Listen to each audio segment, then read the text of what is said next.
Hi everyone, my name is Sarah Beth, and I just finished reading The Great Hunt by Robert Jordan. So, this book was published in 1990. It follows The Eye of the World and is the second book in the Wheel of Time series.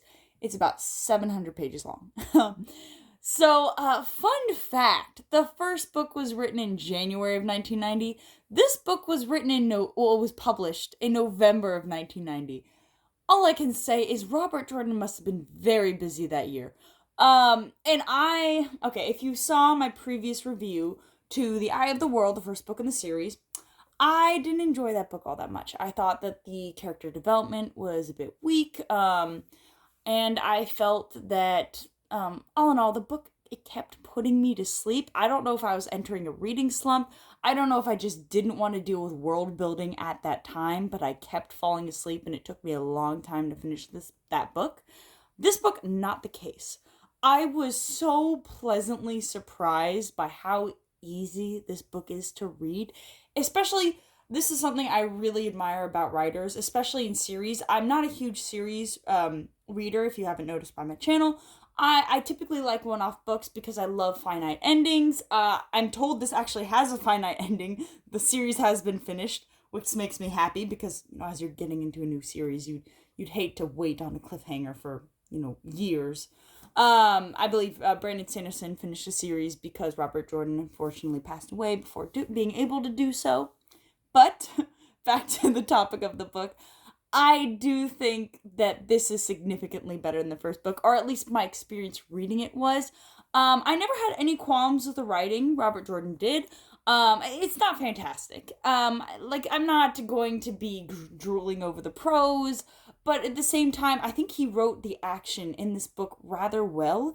It kind of has that, anxious kind of thoughts and feelings. It reads almost as if you were thinking like in internal monologue, thinking of it as it's happening. You really feel like you're in the head of our main protagonist, Randall Thor. And I think that's probably the strength of this book, is just all of the internal monologue going on, really understanding everybody's desires, everybody's motivations.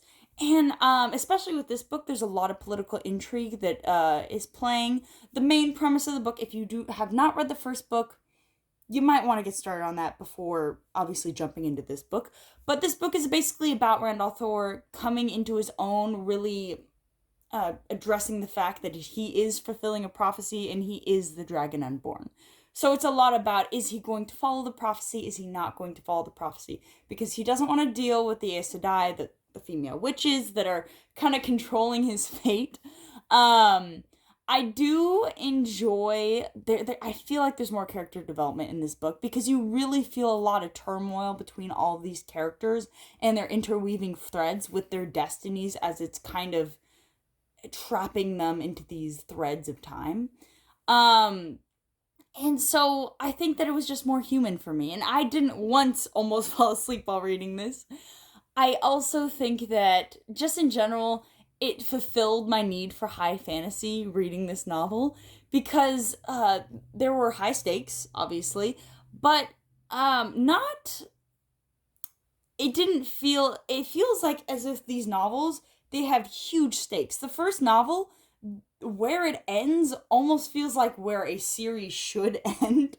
I don't believe the series should have ended at that time, but he almost, our main protagonist, it basically, you feel like he kills the Dark One.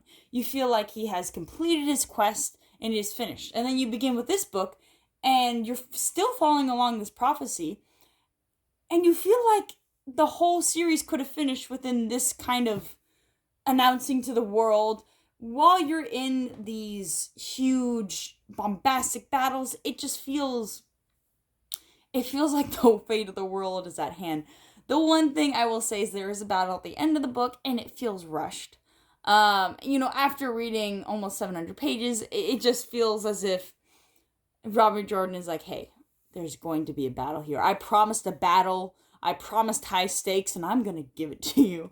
Though it's not the battle we expected. There is a little bit of a red herring that's thrown into the mix, which leaves you wanting more for, I assume, the next novel.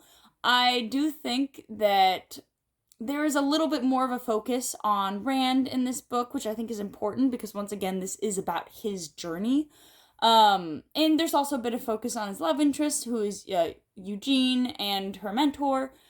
And while there isn't a very strong romantic aspect of this book, it's more of I don't want to give it away, but it is actually, it starts in the initial book where Nynaeve, she falls in love with the warder Lan, and he dismisses her.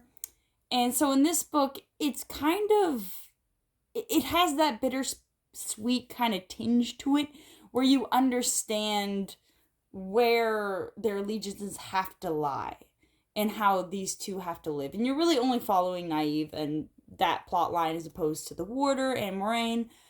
But I like that aspect has been thrown in there. I like that it is touched upon. I believe it will probably be touched upon more. Though this book is definitely not the romantic book in the series. It is definitely a more action-packed one. There's a lot of action. And honestly, a lot of politics. Like, they go to a great city, which is just entrenched in politics.